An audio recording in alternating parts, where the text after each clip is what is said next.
من الرياض. أستاذ محمد المهدي، أرحب بك مرة جديدة. من البيان قلق إيران تحديدا، البيان الإماراتية قالت في هذه الافتتاحية أنه من الصعب الثقة في سياسات النظام الإيراني مهما كانت وعوده وتعهداته نظرا لسياسة هذا النظام الذي اعتاد تصدير الثورة والتدخل في شؤون الدول الأخرى. أضافت الصحيفة أن واشنطن تشارك دول الخليج القلق من الأنشطة الإيرانية العدائية في المنطقة ودعمها الجماعات الإرهابية. لذلك أكد جون كيري وقوف بلاده مع السعودية في مواجهة التمدد الحوثي في اليمن. انتهت البيان إلى أن هناك تطابقا في وجهات نظر الدول العربية والقوى الكبرى تجاه إيران التي تكفي سياساتها العدوانية لتبرير الموقف الدولي. أستاذ محمد، أرحب بك مرة جديدة. هذا الموضوع يبدو أنه لن يتوقف على الإطلاق وسيكون حديث كل صباح لفترة طويلة، أليس كذلك؟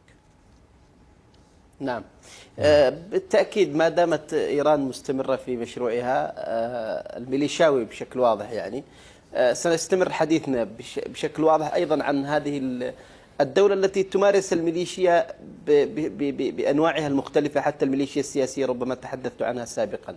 أخي الكريم، يعني أنا لفتني حقيقة من خلال المقال حديث عن أن وزير الخارجية الأمريكي يتحدث أنهم قلقون أيضا من إيران، وفي الحقيقة أن الخارجية الأمريكية بشكل عام هي قلقة من إيران، لكنها أيضا شاركت في إقلاق العرب منها. يعني هو يتحدث هنا بأنه قلق من إيران في المنطقة، ولكن عندما يعود إلى واشنطن انتقد كثيرا بأنه يدعو إلى العلاقات معها. هذا يعني ميزانين أو كفتين على بعد كبير من التوازن. على الإطلاق لا يوجد توازن بينهما.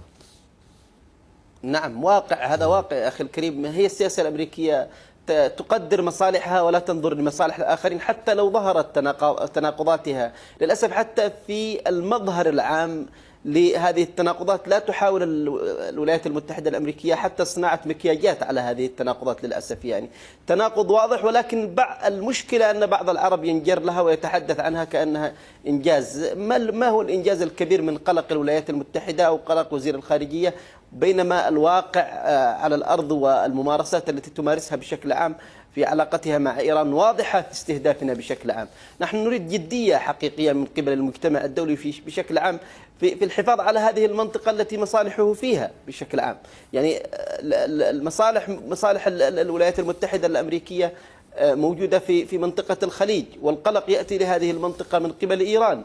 فما الداعي لمثل هذه الاتفاقيات أو لمثل هذه الممارسات وهذا التناقض بشكل عام؟ وبالتالي هي دعوة واضحة للخليج بشكل عام، العرب بشكل عام، إلى ألا يلتفتوا إلى المجتمع الدولي وأن يمضوا في مشروعهم العسكري